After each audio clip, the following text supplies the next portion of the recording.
This is a relay project. Real Talk starts right now. Here's Ryan Jesperson.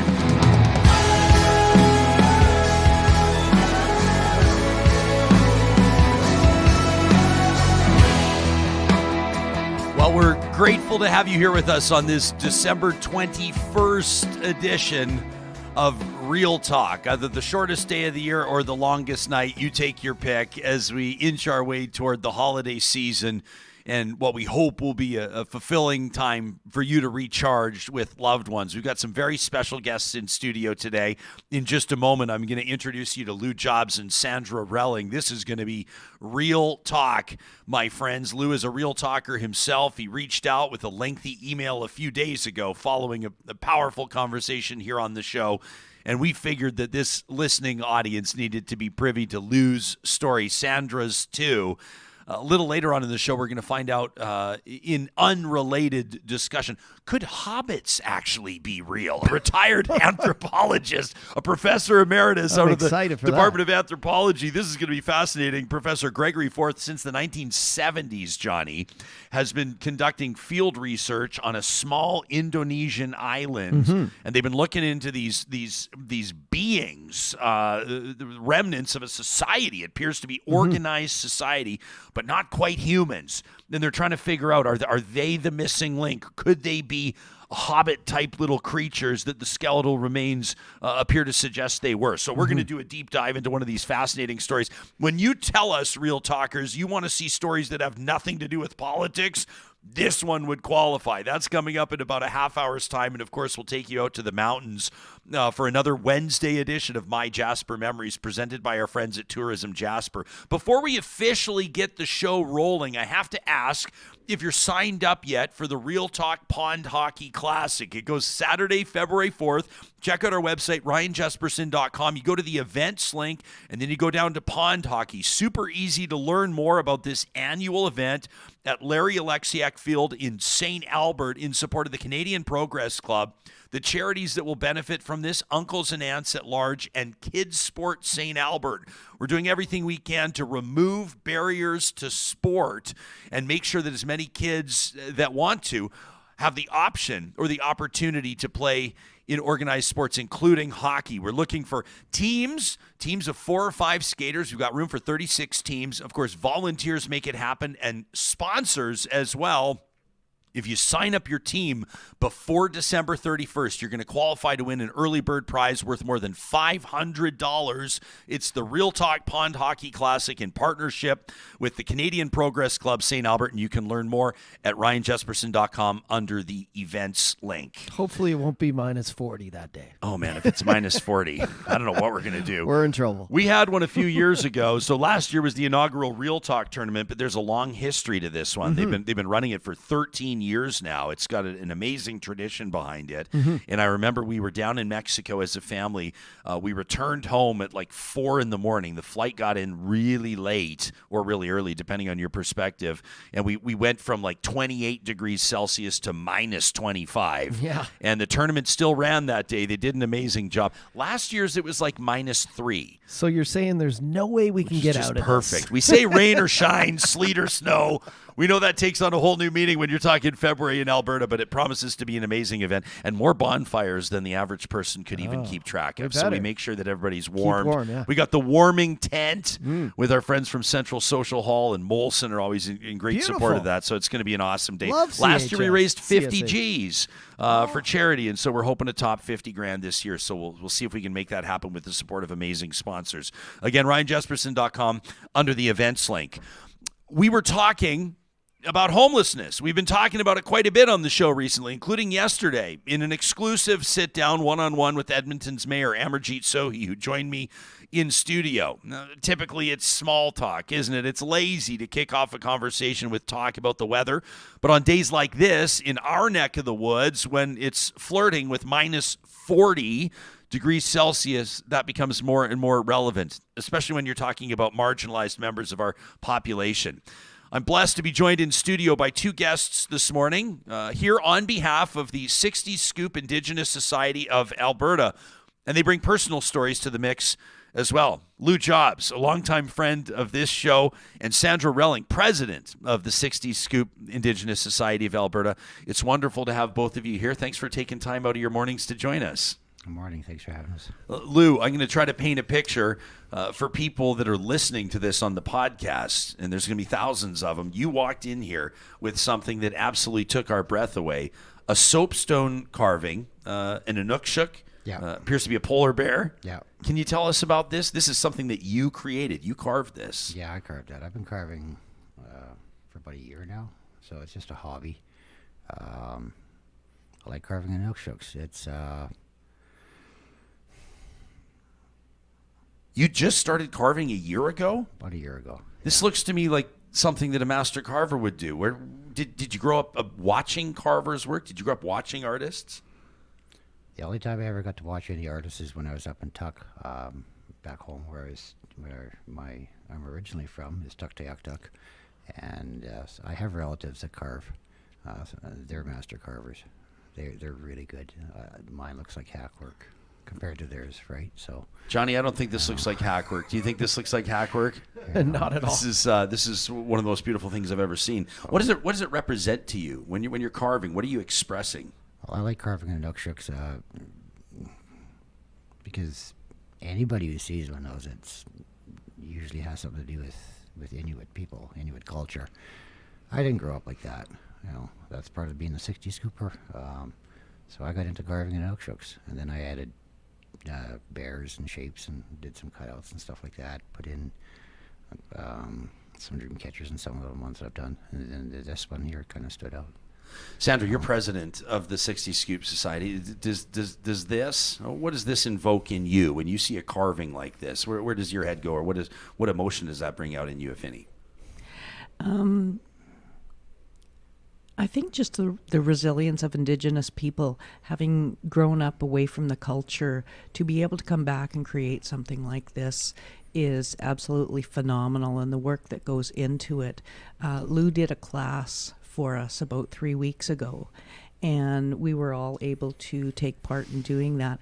And for me, it was very calming, and it evoked emotion that I hadn't really touched on before. Wow. So to be able to know Lew and know that he's able to do carvings like this, after having spent a lifetime away from Inuit culture, is just phenomenal. Yeah, no kidding. I'm looking forward to a conversation here. We've got our coffees going, and I've encouraged you both to treat it like we're just hanging out at a coffee shop speaking freely, because I envisioned this morning being a real perspective check. And I experienced a perspective check on my own, Lew, when you sent me an email, a 2-pager. You poured it all out. You left it all out there, and you said I was watching you watched our Alberta Municipalities Roundtable. Yeah. This This was last Friday, and we were talking to 3 mayors, the mayors in Alberta Beach and Wetaskiwin and St. Albert, and we were talking about homelessness. You said talk about homelessness is always interesting to listen to for me, because I was homeless for a number of years. You talk about your time in Edmonton and Calgary, on the streets in Vancouver and Winnipeg and Toronto. Mm-hmm. You comfortable talking about your journey as a young child and a young man, and ultimately where you wound up experiencing homelessness across Western Canada? Yeah, sure. Anything. Where did it all start for you? Homelessness? Well, where were you born? Born in Tuktoyaktuk, Northwest Territories. And how long were you with your family? Taken at birth. Taken at birth. Taken at birth from my mom, yeah. What are your earliest childhood memories? Grimshaw, Alberta, with my adopted family. That's where I started school. He was the people who adopted me. He was a teacher.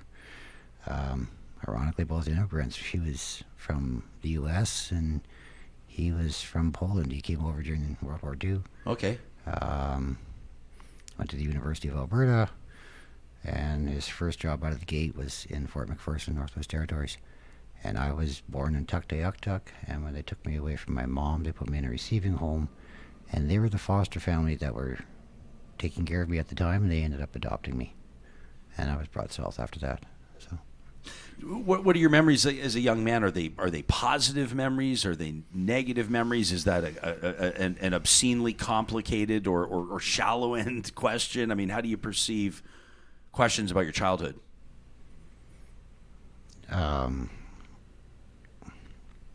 It was good up to a point. I guess my teenage years would have been when things kind of went a little bit sideways. The man's second wife wasn't all that pleasant at times, so she made it a little rough. Did you always have, growing up, did you have a sense that there was part of your identity that you didn't maybe feel tapped into? Did you feel like something was missing with regards to where you had been born or your birth family? Did you have questions about your birth family as a young man? Yeah, I was always told I was adopted. It's not like they hid that. They just never told me that I was Indigenous, strangely enough. So they raised me in a German culture. So I was raised German. Second language, first language is English, second language was German. I didn't know that I was Inuit until I was like 10 years old. Wow. To be fair. Growing up, I was teased a lot in school about looking Asian. A lot of racial slurs being thrown at me. I don't want to say the names. I really don't. Yeah, no, you don't have to. So there was a bit of confusion there. And I remember going home going, well, and I didn't look like any of the other kids. There were no other Indigenous kids in my school. I was the only one there. We stuck. I stuck out. I think Sandra stuck out in your school. I'm not sure, but I didn't see any other Indigenous kids. We didn't see any other Indigenous kids because we were taken from our families. Most of our families at that time, when I was growing up, were in residential school. So that there's a bit of a tie in there, but it's something completely different. We were alone. Sandra, how does your childhood experience compare to Lew's? Is it similar? It's similar very story? similar.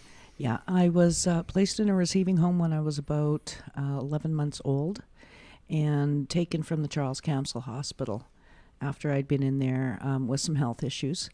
And my mother was contacted by the hospital, said, your daughter's being released, can you come in and pick her up? So by the time she went from Alexander, we're talking back in the 60s, by the time she found a vehicle to get her into the Charles Camsell Hospital to pick me up, I'd been apprehended.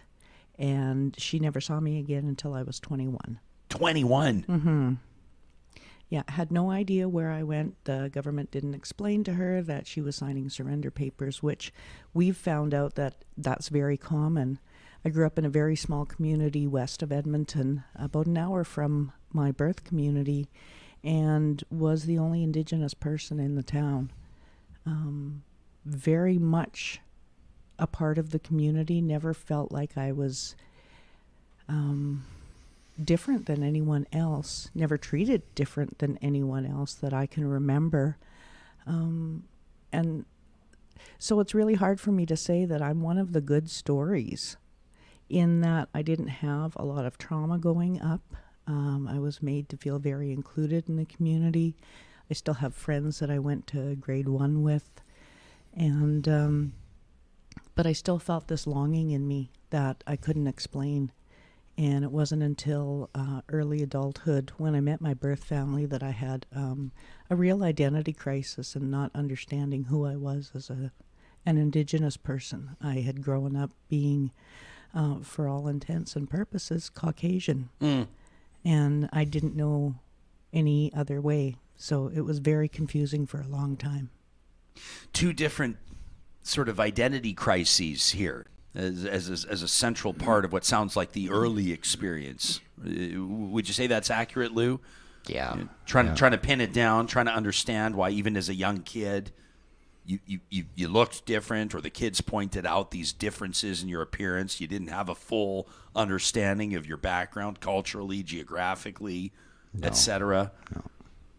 No.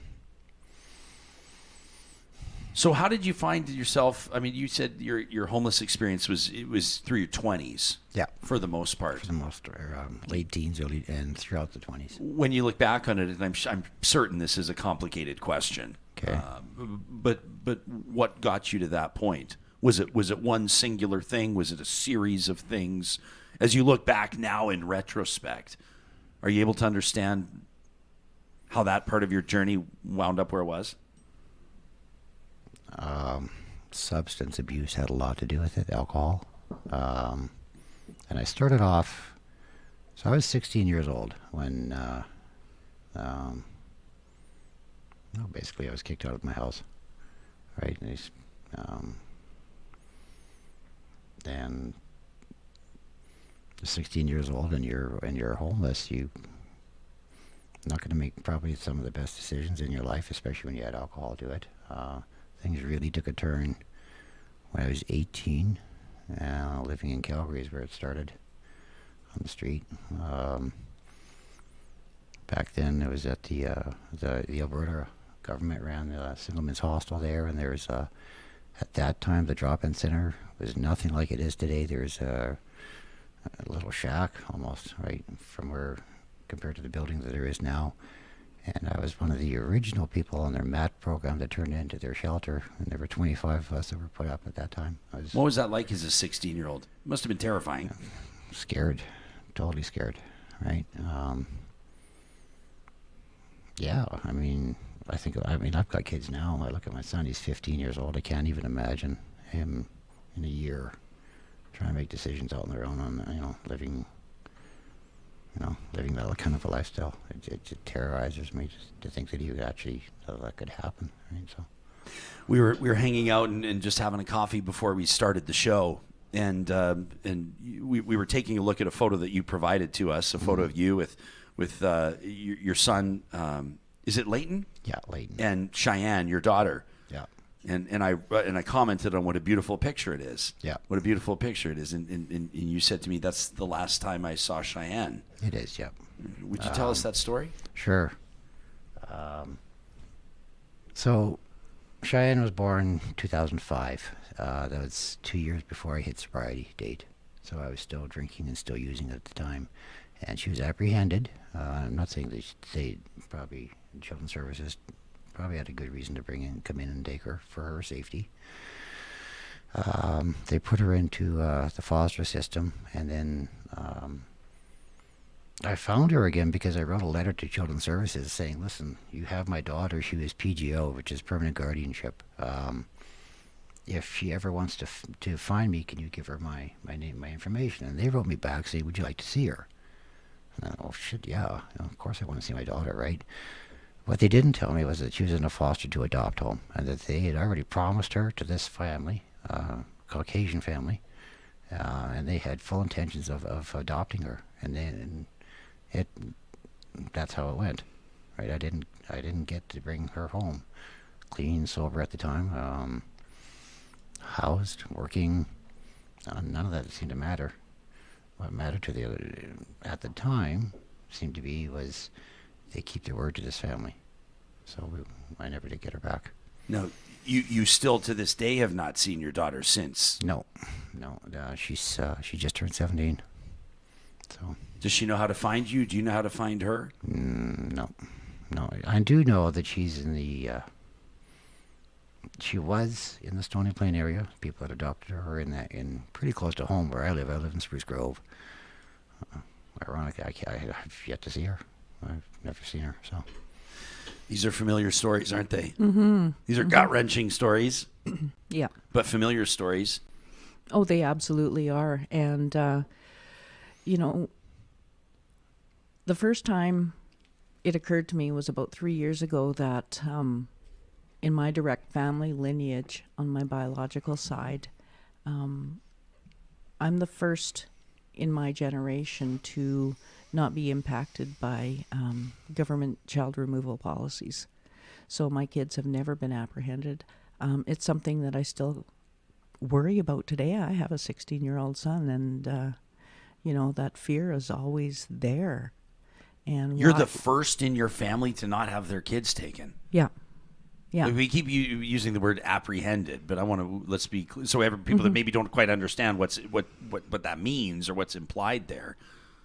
Losing your kids. Mm-hmm. Now, there's no reason why you would lose your 16-year-old. Is that's just something that is hardwired into you based on you and your family's experience? It's still always a concern that I'm going to make a decision or make a choice that's going to impact my ability to raise my sons and my daughter.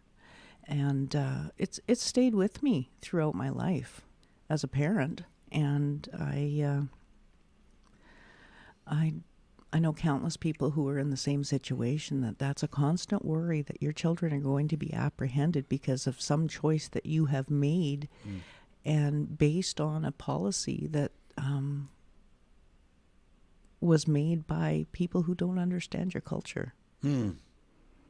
That's such a that's kind of like the key point that needs to be made as part of the bigger conversation around this, isn't it? I mean, like in your work in advocacy, Lew, and your work, leading this, Sandra, leading as president the Sixties Scoop Indigenous Society of Alberta is having people understand the cultural implications of a lot of the policies that were implemented. I mean, in Canada for well over 100 years probably, or longer than that. But in particular, if we're talking about the 60s Scoop. Lew, when you look back on, getting your life to where it is now, what was the turning point when you're an individual that's been experiencing homelessness for years, and you now find yourself in a position where I know that you're working in advocacy and helping others? What happened? In the good sense. What happened to help you turn things around? Well, it didn't start off all that good. My last drunk on this planet to date I was in St. Paul, Alberta. I got hammered on some substantive mouthwash. I'll be honest here. Alcoholism took me down to a road that I never thought I'd ever go to. Mouthwash, rubbing alcohol, living outside, living homeless. I passed out in front of the St. Paul Friendship Center and was arrested. And I gave the police a bullshit name. And so when I woke up in the drunk tank, I didn't remember what name I gave him. And I had warrants out for my arrest. So that's how sobriety started for me, was not in the best way. I got transferred into Edmonton, into the remand here. And it was my lawyer who stepped up and made it real. I got the spiel that I'd heard a few times about clearly you're an alcoholic and you need help and all this other stuff. And at the time I was like, just shut up. I don't want to fucking hear it. And then he pulled out this black key tag. He said, listen, just shut your pie hole and listen to me. I know a little bit about sobriety. I'm not bullshitting you. I just want to be real with you. This is your lawyer? Yeah, this is my lawyer, right? And yeah, it's the first time that anybody had ever said that. So it kind of caught my attention. And while I'm sitting at remand, he was behind the scenes, getting me into Poundmaker's Lodge. Just so I understand correctly, the key tag he showed you, that was a token of his sobriety? Token of his sobriety. Okay. Right. A black key tag means that you've had multiple years of sobriety under your belt. And it's you earn it, right? You do. So I don't have one. I stopped going to meetings and stuff. But, he was a regular meeting for NA. I'm not going to say his name. I'm not going to break anonymity on him. That's okay. So, that's great. Yeah. But yeah. And then he helped me get into Poundmakers, and that's where things turned around. Sobriety for me kicked in when I stepped into a sweat lodge and stepped out of it. The desire to drink was taken away. I can't explain it. I honestly can't. But there's a spirituality aspect that kicked in and took away the desire to have a drink. Haven't had it since. So to this day? To this day. 15 years ago. Do people know enough? I think I already know the answer to this question. Does the average Albertan or the average Canadian know enough about the 60s Scoop to even be able to wrap our minds around? We talk about truth and then reconciliation. Mm-hmm. Does the average citizen here know enough about the 60s Scoop? No, absolutely not. We've become very well versed in residential schools, and so it should be, and all the trauma that went behind those child removal policies. We're kind of the second generation of residential schools, because after the schools started closing, there were still means in place to take children away from their parents, and that is what led up to the 60 Scoop. So it's never really stopped. And I really don't think there's enough education about the 60 Scoop yet, but we're starting to get there slowly and surely. And we do a lot of advocacy and education work with the 60 Scoop Indigenous Society of Alberta. And a lot of people, when they start understanding that whole realm of what the 60 Scoop is, they start understanding that, oh, that explains why this Indigenous person was in the school that I went to. And it kind of clicks in. And for many people, they get a greater understanding because they can relate it back to somebody that they've gone to school with. Sure. Yeah.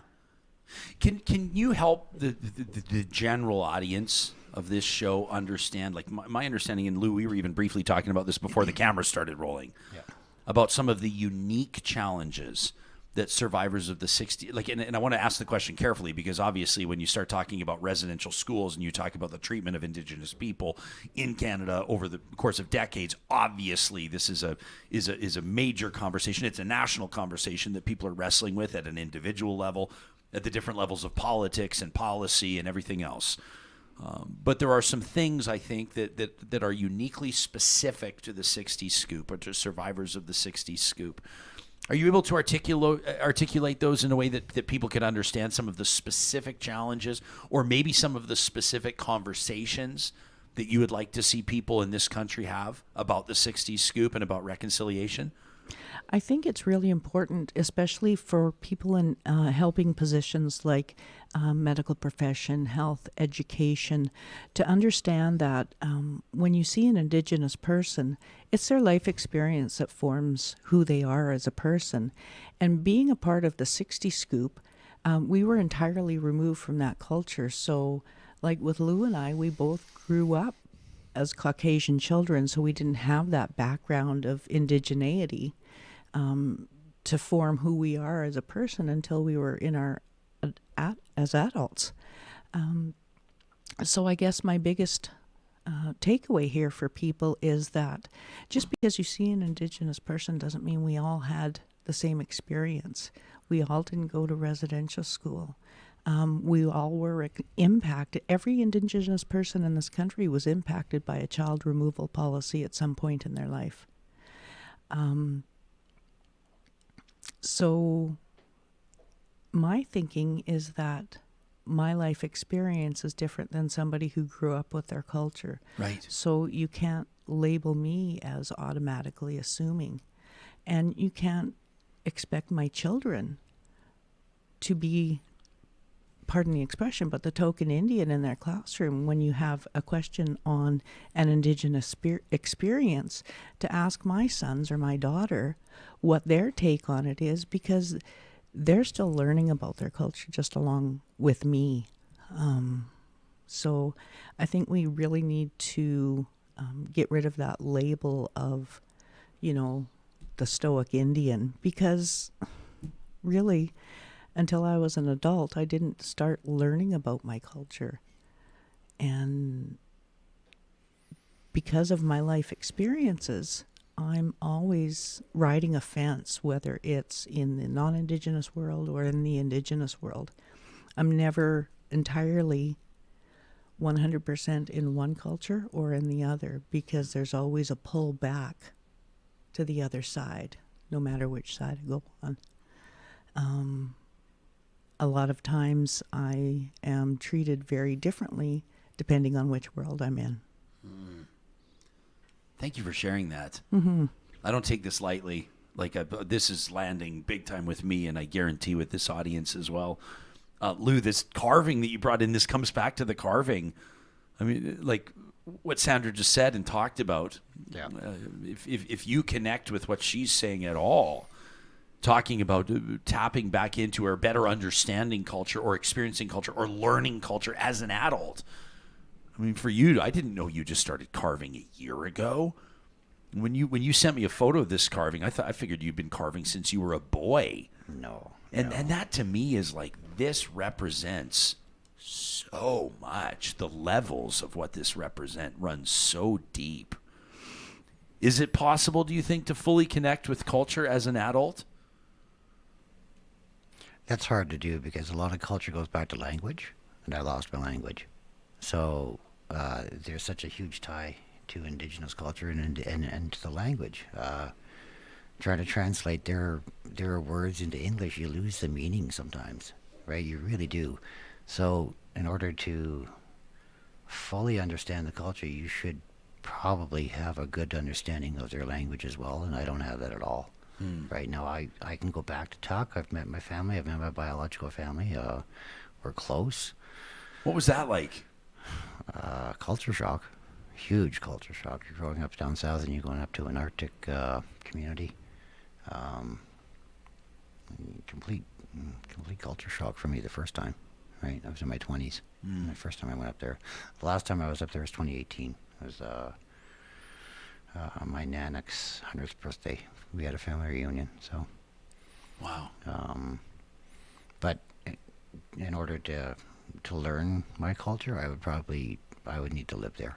Yeah. For sure, for real. I'd like to get a good grasp of the understanding of it. Yeah. Well, we want to draw attention. I know that one of the reasons why you reached out to us, Lew, and I'm so grateful. We're hearing from Lew Jobs and Sandra Relling with the 60s Scoop Indigenous Society of Alberta. You can check them out online at ssisa.ca. If you're listening to the podcast, watching on YouTube, you'll be able to just check out the show notes, and we'll have the link there. So you can link to it, ssisa.ca. You're working on organizing an event, so to speak. Looking to get people together and really take big steps forward. You want to tell us what this is all about? Sure. It's a national gathering that we've been able to put together. We're going to have 40 survivors come from across Canada and one from Australia coming in together for the first time. Just as a way to more of a recognition, right? It's a healing.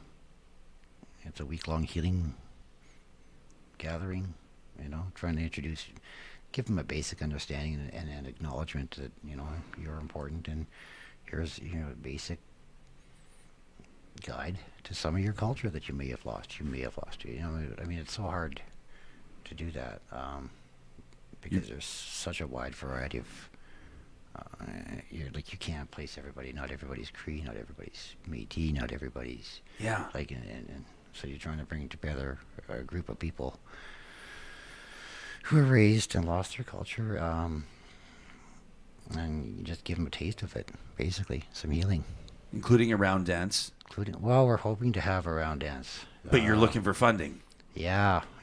So that's the catch. Can I read from your email? Sure. You wrote to me and you said, I realize and understand how tight things are for everybody, financially you're talking.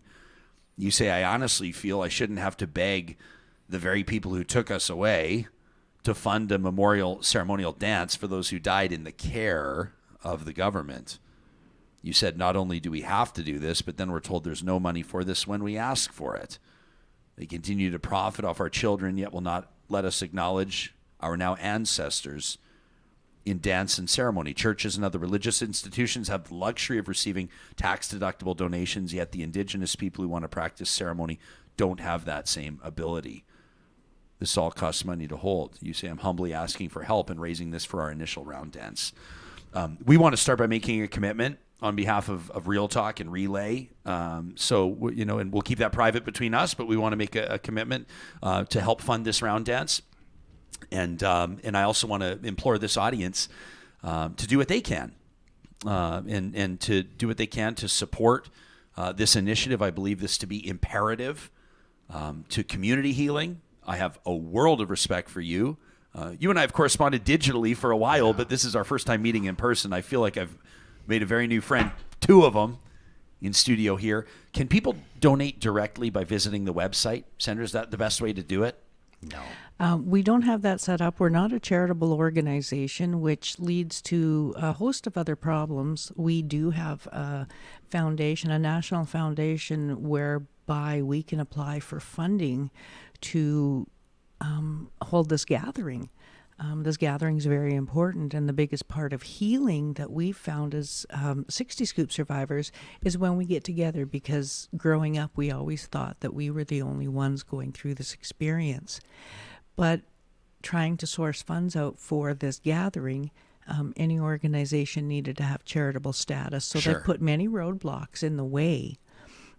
So because of that charitable status not being in place, we have a difficult time receiving donations because understand. they're not tax deductible. But if there was somebody or 100 people that said, we'd like to donate 50 or 100 or 250 or $5,000 to this, they could contact you through your website and you would be able to accept and process that donation? Absolutely. Okay, Yeah. so ssisa.ca. One thing, 20 years in this business, I've realized you never know who's going to hear an interview. You never know who this is going to land with. You never know who this is going to impact. You never know what somebody might be able to do to make this happen.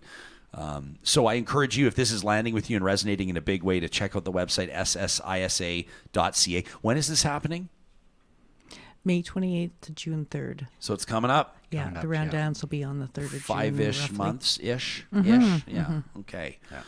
All right. And, of course, if you have any questions about this, Real Talkers, you can also reach out to us directly to talk@ryanjesperson.com, and we'll be honored to make that connection. I feel like we've left a lot on the table. We could probably talk for 10 hours. But I can't tell you how much I appreciate you. It's never lost on me the significance of people sitting down in front of a microphone and telling all about some stuff that I would imagine can be pretty painful to talk about. Yeah, it's at times can be. Yeah, it's a little touchy. Comes to my daughter, right? That's it's not something I never thought I'd be able to share that common experience with my mom in that way. That I'm not so sure is a great legacy. And I'm really hoping that it stops with her. I really do, right? That's Lew Jobs, joined by Sandra Relling from the 60s Scoop Indigenous Society of Alberta here in the Real Talk studio. Much respect to both of you, and thank you for this. Thank you. Thank you. Really Thank you appreciate very it. much. Wow. This conversation is presented by Real Talk sponsors who believe in the importance of conversations that oftentimes are difficult, but conversations that carry great meaning with them, and that includes the team at Park Power.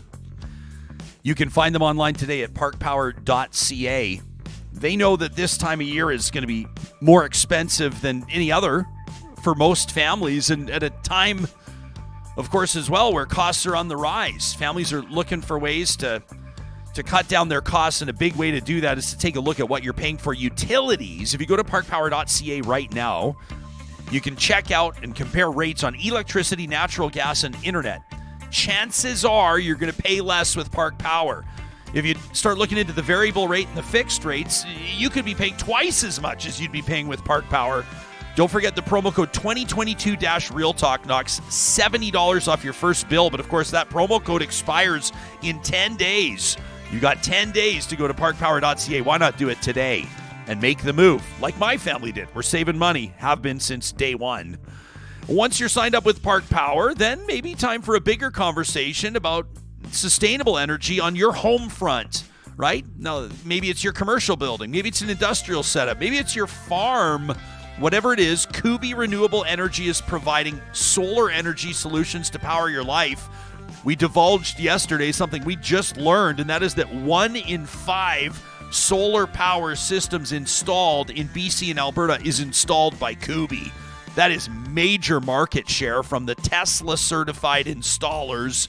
You've got journeymen and apprentices up on your roof installing the systems. That's it. You know that it's going to be done right the first time, and the advancements in solar, really impressive. When you go to Kubi Renewable Energy, you're going to be getting the best in the business, and they have a great partnership with Park Power, by the way. So when your system in the summer months is providing more juice than you need, Park Power is going to pay you back more than the big guys. We love when Real Talk sponsors work together on stuff like that. If 2023 is the year that you are ramping things up in your personal or professional life, if 2023 is when you're going back to school, I hope you're considering Canada's Open University at athabascau.ca. Their world-class accredited online programs and courses offer flexibility. That's the biggest deal. You remember when my pal Harmon Candola was in studio on the group chat roundtable just a short time ago?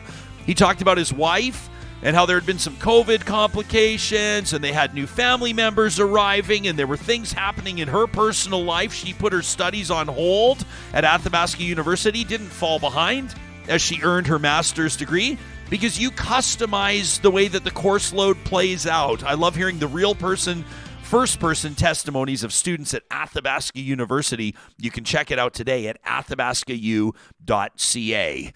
John, we have an update from our friends at Friesen Brothers, by the way. Yeah, we have an update here they wanted me to share with you, and that is when we tell people if you snooze, you lose, sometimes it means that, well, you've missed out on something big, like the Christmas dinner box. Uh-oh. Yeah, enough real talkers went to Friesen.com and ordered the Ukrainian-inspired Christmas dinners that now they're sold out. They're sold out at the Edmonton store, but here's the good news. They're still available for order at Stony Plain and Fort Saskatchewan Friesen Brothers locations, all right? So you can still find them. And by the way, $60 to feed 4 people or $600 to feed 40 people. That's the best deal you're going to find. So they're sold out at the Edmonton store, but they're still available for order at the Stony Plain or Fort Saskatchewan locations. And don't forget as well, they have their Christmas gift boxes fully customizable at friesen.com/gifts. Friesen.com/gifts for totally custom Christmas gift boxes from Friesen Brothers. And we're sitting around this beautiful table in our Real Talk studio having conversations. That conversation with our 2 guests there, Lew and Sandra, that's going to stick with me for a while.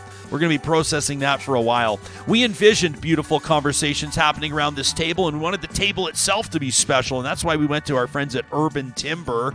They're taking reclaimed wood and working magic with it, including their boxcar collection, which you can check out online at urbantimber.ca.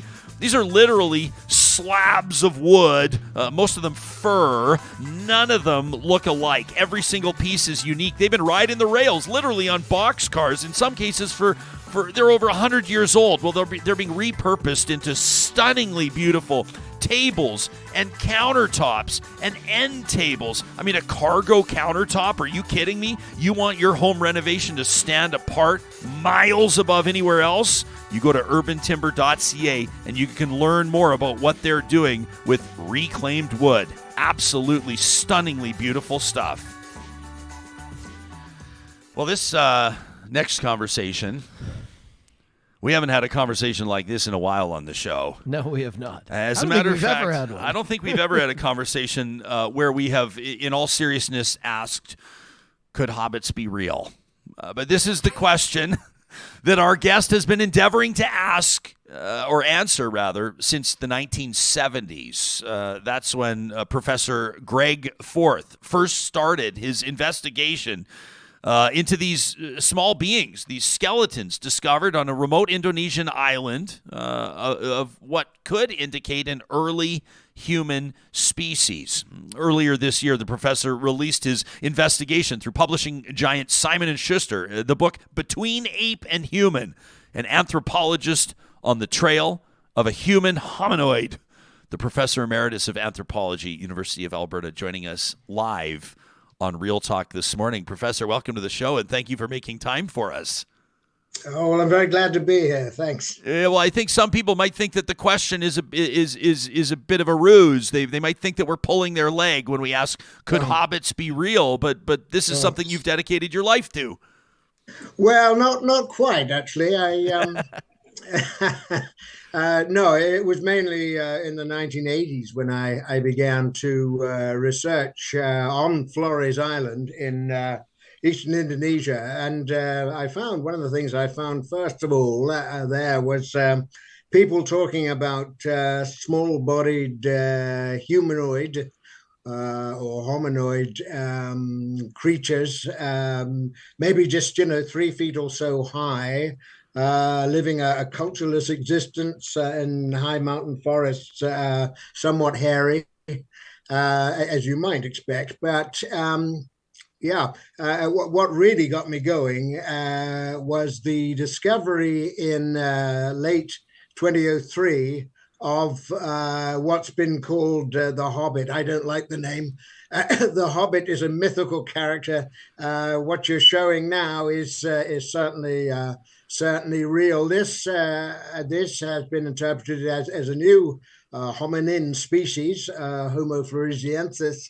The original dates were just 12,000 years ago or so, which was, remarkably recent. That date's been pushed back a bit to 50,000 years ago, but it's still, it still overlaps with Homo sapiens. Geologically, it's like yesterday.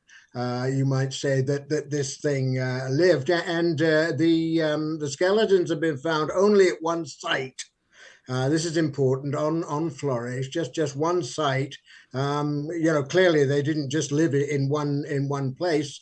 So how long they survived on the island, I don't know. But what really grabbed my attention was the fact that the reconstructions of Homo floresiensis, the fossil hominin, matched remarkably closely with what I was being told by local people, and in particular people in the Leo region towards the eastern end of the island. You're showing the map there, so it's a kind of second bulge along. We're saying that these things still survive. They're very rare. Occasionally people do still see them. So I set out in the book to try and explain this, what could account for this remarkable coincidence. And I came to the controversial conclusion that, the best explanation, after I considered all the others, the best explanation was that, some people were actually seeing something that corresponded closely to the usual description of these creatures. I call them, kind of taking a cue from their own local language, I call these creatures ape men, which includes women as well, by the way. Yeah, ape people, ape men. So are you saying that these, creatures seems like such a harsh word to use? Because we're creatures as well, so we are creatures. You're right. Maybe I should quit being so freaking sensitive all the time. But so, are you suggesting that they could still be living? That there could be I'm only going to use civilian language because I'm not a professor emeritus like you. I don't have a doctorate from Harvard or Oxford, rather, like you do. Sorry to confuse the two. But is it possible that this is, in a way, the missing link? Not the missing link, because Homo floresiensis, let's just talk about him or her. Homo floresiensis is physically very primitive, very small as well, hominin, and it goes way back. It's in a separate line from ourselves, which is one reason I hesitate to call it human. Human is a term that's never really been defined by paleoanthropologists, philosophers all over the world, including in places like the Leo region in Flores, have been pondering for millennia what constitutes humanity. So I prefer a neutral term like creatures or beings, although beings is not quite as good as creatures, because it usually includes spiritual beings, which are something quite different. So, what do the locals think? Like when you speak with the locals and you hear testimony of sightings, so to speak. Yeah. What's the story there? They're describing these almost sort of hairy-bodied individuals, unclothed, right? Sounding course, yeah. like, as you've pointed out, more primitive than modern humans, but yes, supposedly died out hundreds of years ago. What's the local story? Do they have a special or local understanding?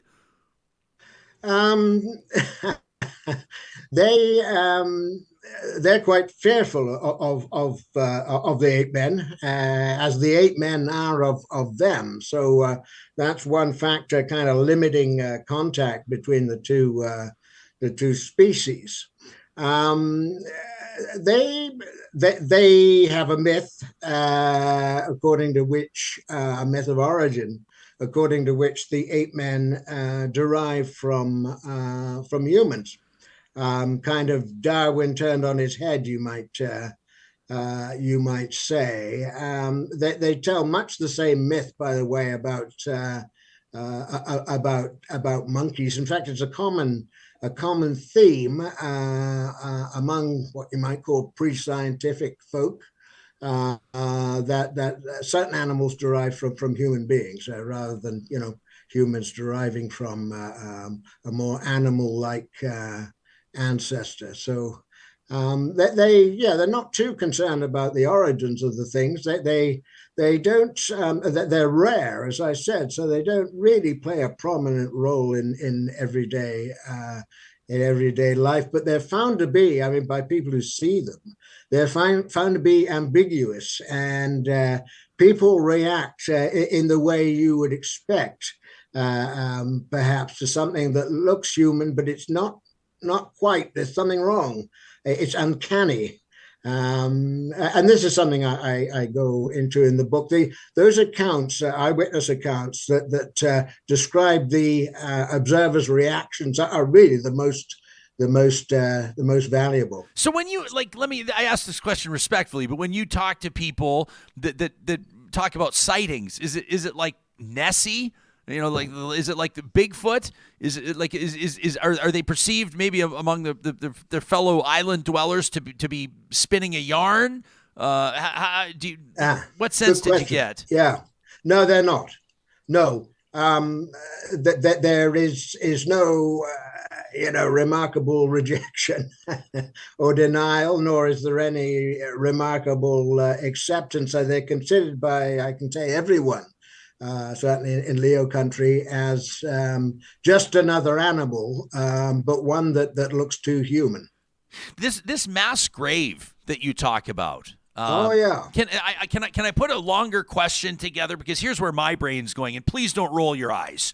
But you indicate to us that there was a mass grave discovered, that these creatures have really, the only known or documented location is this one remote Indonesian island.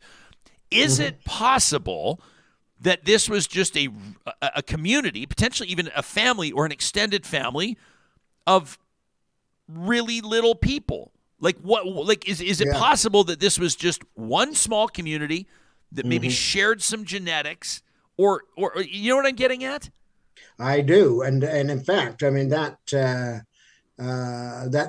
was proposed. That theory was proposed back in 2004, when the discovery of Floresiensis was announced, that they were, just kind of there were two or three variants, but one is that they were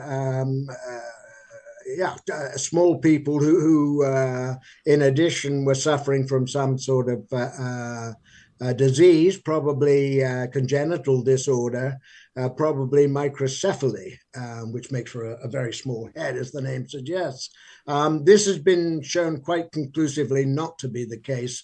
The accepted interpretation in anthropology now is that Homo floresiensis are a separate species. They're quite different from modern humans. Not only are they small, but certainly their physical features more closely resemble chimpanzees and other apes than they do, even earlier hominins like Homo erectus or the Australopithecines. So they're a strange bundle of traits, and I think that combination of hominin, Homo features and things belonging to apes or pre-Homo hominins, that lends support to my phrase, or their phrase as well, ape man. How has this landed with the greater scientific community? I'm a little surprised. This seems to me, I'm sort of like, this is washing over me as we're talking, and I'm wondering why more people aren't talking about this. Ah, well, the book didn't came out not too long ago. But like it's had more. you should be Yeah. on Jimmy Kimmel. You You would know, think so, yeah. you should Not be that on I'm familiar with that CNN. man, but Yes. yeah. Yes. Well, who knows? These things sometimes take time. It's actually got the book has got more attention in the US and the UK and Europe than it has in Canada. So I'm pleased that the Folio report, has kind of recatalyzed things. Yeah, we're all in the same year that the book came out, so it's not that late. But I'm trying to remember your original question. Well, now. just how this has. Well, let me talk. I do remember it. Why the scientific community haven't responded? Good question. I think there are some anthropologists, some paleoanthropologists who'd rather ignore this, the kind of thesis that I offer. Give it time. I'd hoped. Let me just say that there have been articles in scientific journals, more popular scientific journals like Science Digest, and so on the book, and magazines on from all over the globe. One, I'm thinking in particular one or two that did consult paleoanthropologists. These are people who specialize in human or hominin evolution, and who actually dig things up. And there was one person I know by reputation, one man who commented, if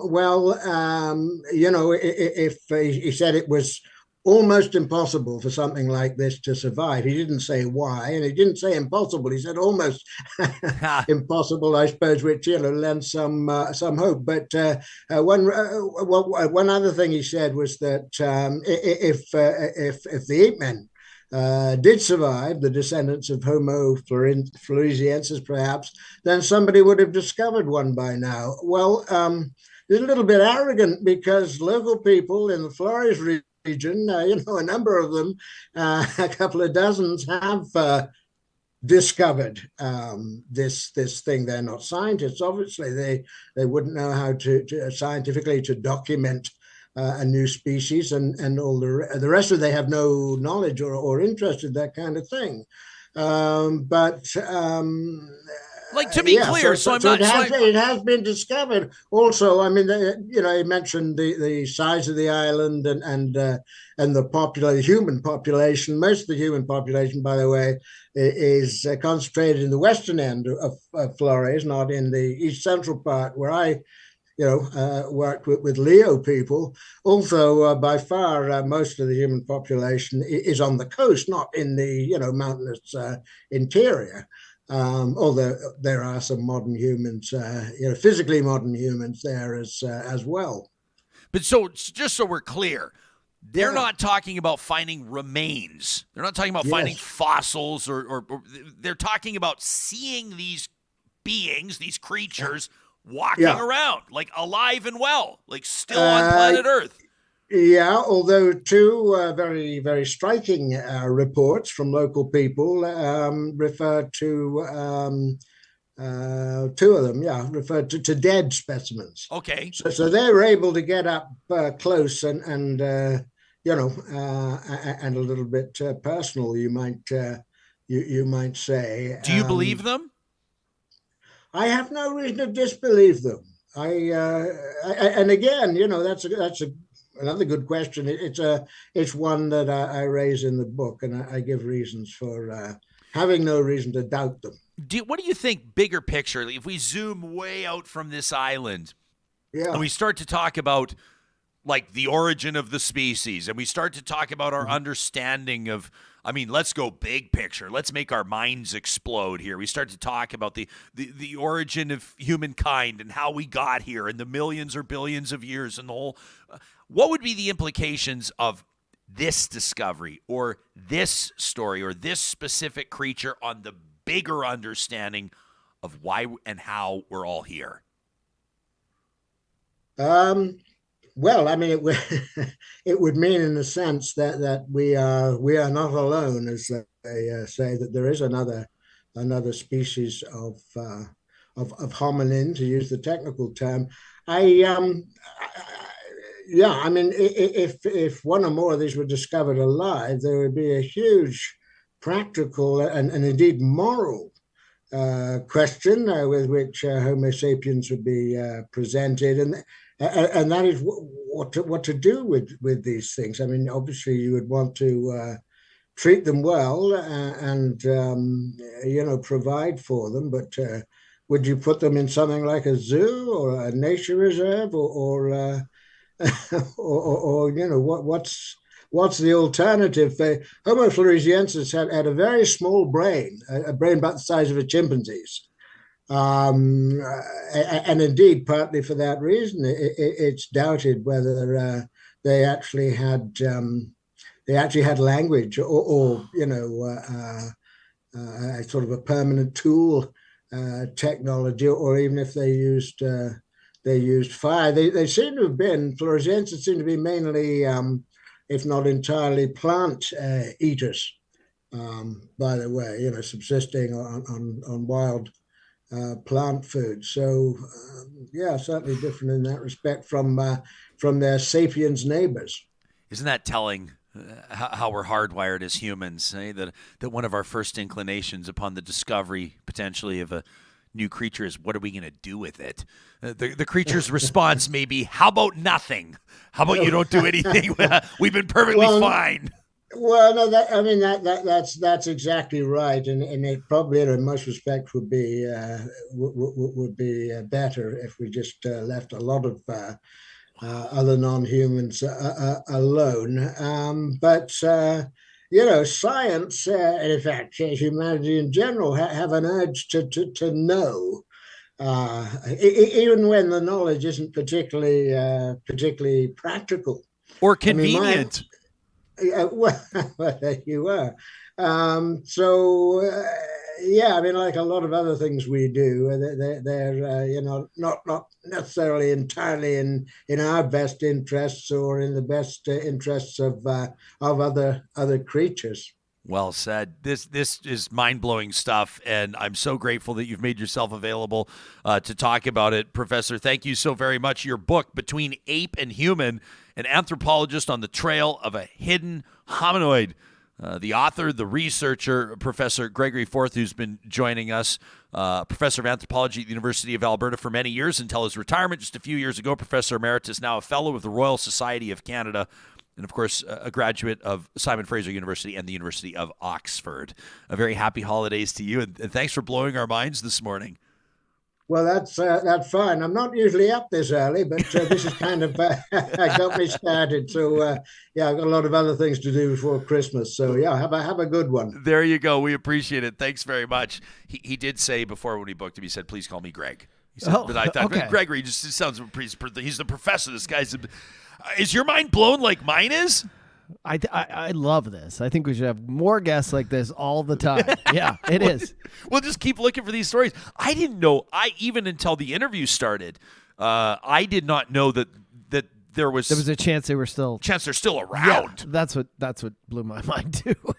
Do you think they are, based on what you've just heard? I don't know. I want to believe there's other life out there, whether it's here or on other planets or whatever it is. And I'm so interested in this. Right? Is it possible for a being to exist? I mean, I think the depths of the ocean is one thing. They say they're always discovering new species. Atlantis.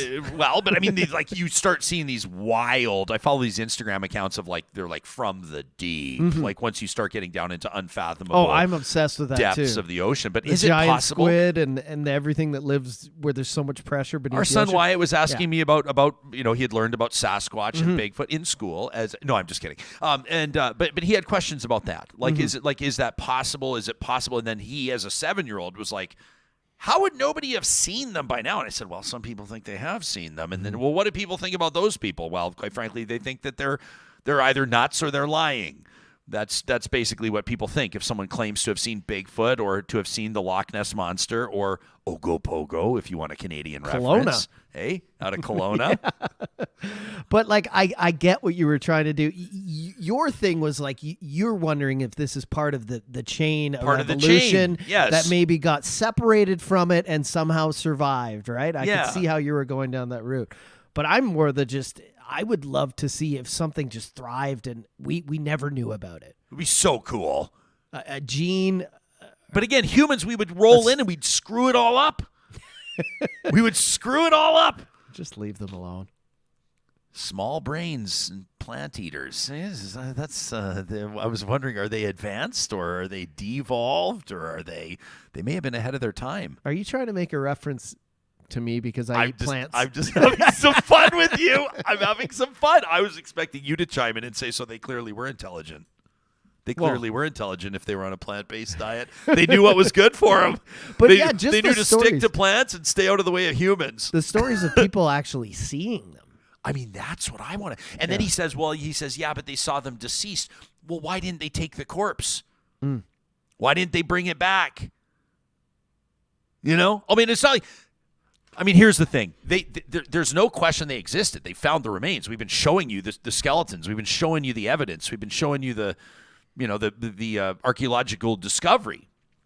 And so there's no question that these beings existed. Professor Forth for many years spent, years looking into, how these people who, were believed. First of all, the island dwellers. Like, I'm not talking about the Homo floresiensis. I can't even say it. The creatures. I feel bad calling it. Anyway, I need to get over creatures and things. I was like, these things, these creatures. But yeah, just incredible. But the island people themselves and the culture there. Yeah. But where else would it happen though, on an isolated island? But also, it was just everything he kept saying. I feel like we could have had the whole show with the professor today, just going down the different avenues, and people on the chat were just like, I bet. I haven't even read. People are. How about this from Tracy's? Tracy says, some days the world seems very small, not today. I also saw somebody, this from Brenda. Can I move the soapstone? Can I move Lew's carving to what? To lighter wood, she says, so you can see it better. Sure.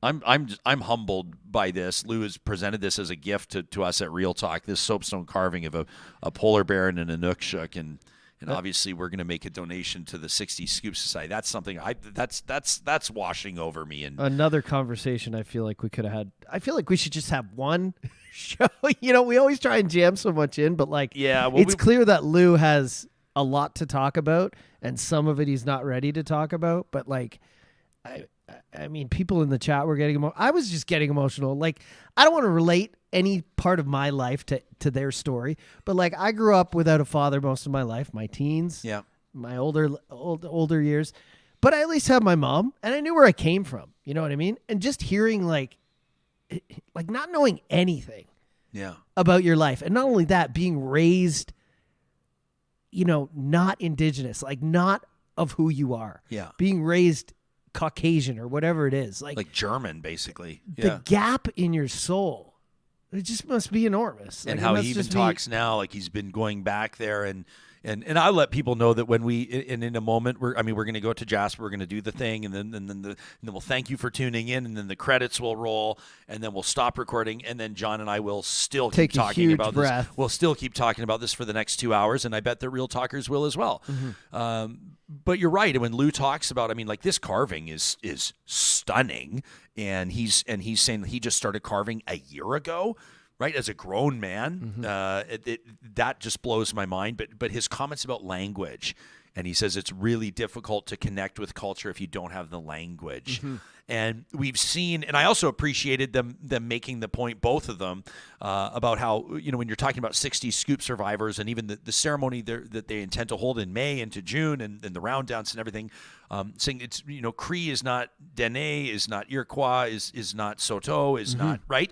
Blackfoot is not, and the list goes on and on and on and on. The different traditions, different communities, different cultures, different languages, and these are just, it just reiterates to me just the huge importance of telling those kind of stories. Lew was, and you could probably tell a little bit, so nervous to come on the show. Yeah. And I said to him, man, as best you can, like try to sort of ignore the cameras and the microphones and all that jazz, and you're just sitting around a table with friends and allies, and you just tell your story. But I said to him, there's no way for you to know, Lew, but I can guarantee it, the impact that your story is going to have on somebody.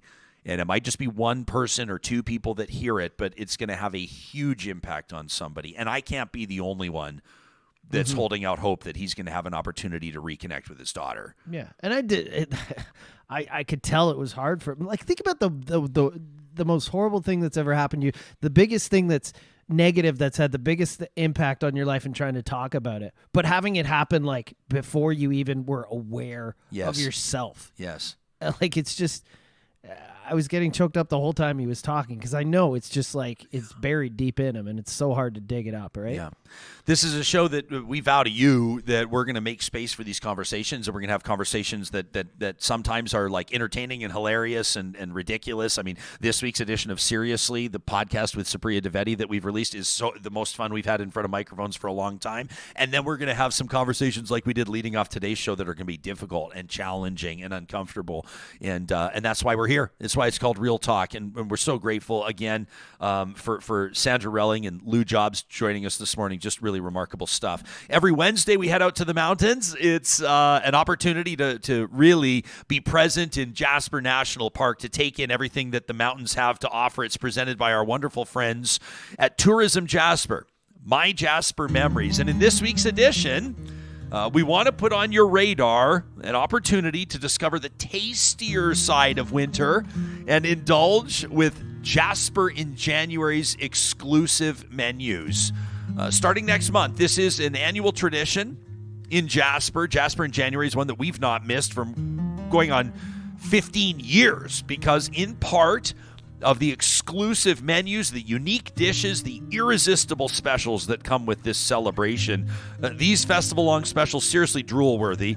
I mean, number one, the Poutine Showdown. If you go to jasper.travel/January, you can read about that. It runs for 16 days, and they're looking to award Jasper's top poutine. And so restaurants around town are going to create their own unique and tastiest and even wildest poutine, and then you can vote online for your favorite, which is great. I always love the Audience Choice Awards. Those are oftentimes the ones I know that means the most. What about whiskey, wine, and hops? You can learn more about that online as well. Whiskey, wine, and hops. It runs on the 14th of January, so circle your calendar. Break out your best knits, plaids, right? The ultimate après ski event. This fun annual highlight features scotch and wine and spirits and local and international beers and a selection of wonderful tapas and après snacks. That runs on January 14th. What about the Mountain Malanka? I love this. This is Edmonton's Ukrainian Festival presenting the inaugural Mountain Malanka Ukrainian New Year's celebration in Jasper. This is going to be absolutely wonderful. Join for a night of the winter culture and food, music, dance, and celebration. UFest redefines Ukrainian New Year by bringing a mountain casual vibe, which is going to be super cool on the 21st of January to celebrate and showcase rich Ukrainian tradition. All are welcome to kick off this inaugural event on the 21st of January. And then, of course, there's Vinophilia, which is for the love of wine, your opportunity to come and sample wines from around the world and learn from experts about their unique offerings. You can find details on this, of course, again, at jasper.travel/January. This is one you won't want to miss. Mingle with your friends, enjoy, obviously, delicious snacks at a cocktail-style event, and then, of course, it's wine o'clock as well. It's like, I feel like that's one of the most commonly printed T-shirts these days. I feel like Friday at 4 o'clock until January 2nd is wine o'clock. Yeah, well, you're going to make it all the way till 4 o'clock on Friday, are you, John? That's January 16th through the 20th. It's a midweek celebration. It's an exclusive Jasper in January event with Jasper Food Tours founder Estelle Blanchette. This is one you're going to want to hit every weekday from 5:30 to 6:30. Great happy hour moment there. Taste and explore 3 different wines of a single grape variety. Jasper in January is happening January 13th through the 29th. You can learn more at jasper.travel/January. And maybe I'll see a few of you out there. We're going to make sure we get out there and make our own Jasper memories. When you're shooting photo or video, posting it on Instagram or Twitter, make ssure you use the hashtag MyJasper and Real Talk RJ, and we'd love to feature some of your Jasper memories right here on the show. You know, we're grateful every single day for the sponsors that ensure that this show stays on the air, and that includes the team at Apex Automation. John and I all week have just been recovering from their Christmas party. Oh my gosh, my face hurt from smiling through that Friday night. Their team, we told you about them crowdfunding a condo for one of their coworkers. They gave her the down payment for Christmas because she had a tough year. When they talk about people power, when they talk about people over profits, it's not buzzwords, it's real talk. It's the foundation that they poured when they started Apex Automation, and it's the biggest reason, I would guess, why they've grown like they have. The other reason, of course, is that they're the best in the business in automation.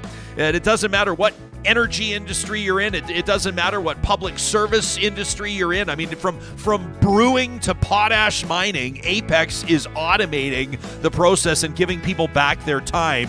If you're a professional engineer looking for a change of pace, looking to be appreciated more than you are right now, I suggest you visit the careers link at apexautomation.ca.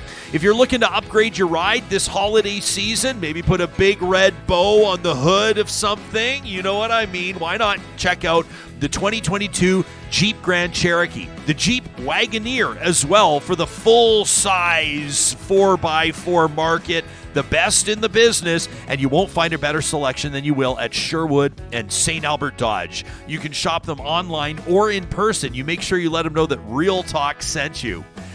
Another idea, and we're looking for unconventional stocking stuffers right now because you know some people are looking for that perfect gift and they can't quite pin it down. You can't give soap anymore. You've given soap for 10 out of the last 12 Christmases. I like soap. How about a consultation? All right, well, I know what you're getting, pal. You're going to get all the soap that people have given me for the last 10 Christmases. I've saved them all in a drawer, and they're all starting to smell the same. John, more soap than you could possibly use. Or what about a consultation with Mike and his team at Eden Landscaping? This is for the person that has everything. The person that's difficult to buy for. The person with a boring front yard that could stand to ramp up their curb appeal. A consultation with Mike at Eden Landscaping gets the ball rolling on bringing an outdoor space to life. If you're going to be doing some yard design, a transformation anyway in the spring, why not make it part of the holiday excitement? You can get in touch with them today. Get the ball rolling at landscapeedmonton.ca. And don't be showing up to your holiday parties empty-handed. Nothing says I care about you like a treat from Dairy Queen. Dilly bars, dairy-free dilly bars, Buster bars, treats and pizzas, blizzard cakes, and the classic DQ cake. Any occasion is made a happy occasion with a custom DQ cake from the Dairy Queens in Palisades, Nemeo, Newcastle, Westmount, and Baseline Road. That's right, the Dairy Queens of Northwest Edmonton and Sherwood Park, wishing you and your family a happy and DQ cake ramped up holiday season. That's Dairy Queen. Nobody does it better than them. And finally, a quick shout out to our friends at Local Environmental Services. There's a bit of a change this week because, you know, Friday's show, Friday's Real Talk, is our annual Patreon party. Our Patreon supporters have an exclusive link in their email inbox right now, and Friday's show is just for you. That means that Trash Talk will run tomorrow on Thursday's edition of Real Talk, which you'll be able to find per usual on our YouTube channel and wherever you get your podcasts. Trash Talk is, of course, presented every week by our friends at Local Environmental Services. Some people say it's only garbage, but not to them. They believe that communities deserve better. To find out what that means in Edmonton, Whitecourt, Regina, and area, check out localenvironmental.ca today. Coming up on tomorrow's show, we expect that we're going to speak with Globe and Mail journalist Robin Doolittle, who's been doing unbelievable reporting on this Hockey Canada scandal. There's updates, gut-wrenching ones out this week. We're going to get the story and the details you need to know as the World Junior Tournament gets set to kick off. Plus, innovation strategist Sean Kanungo joins me in studio for what promises to be an inspiring conversation. We'll see you tomorrow.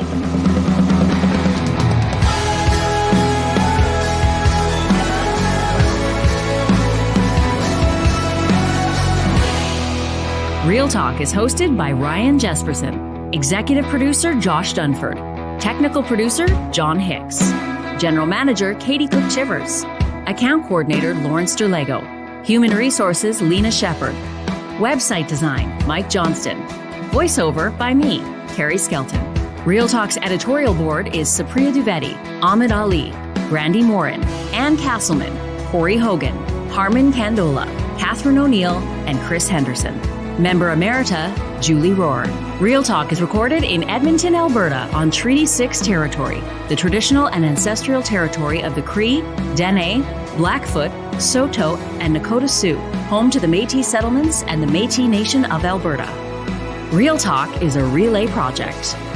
For more, check out ryanjasperson.com.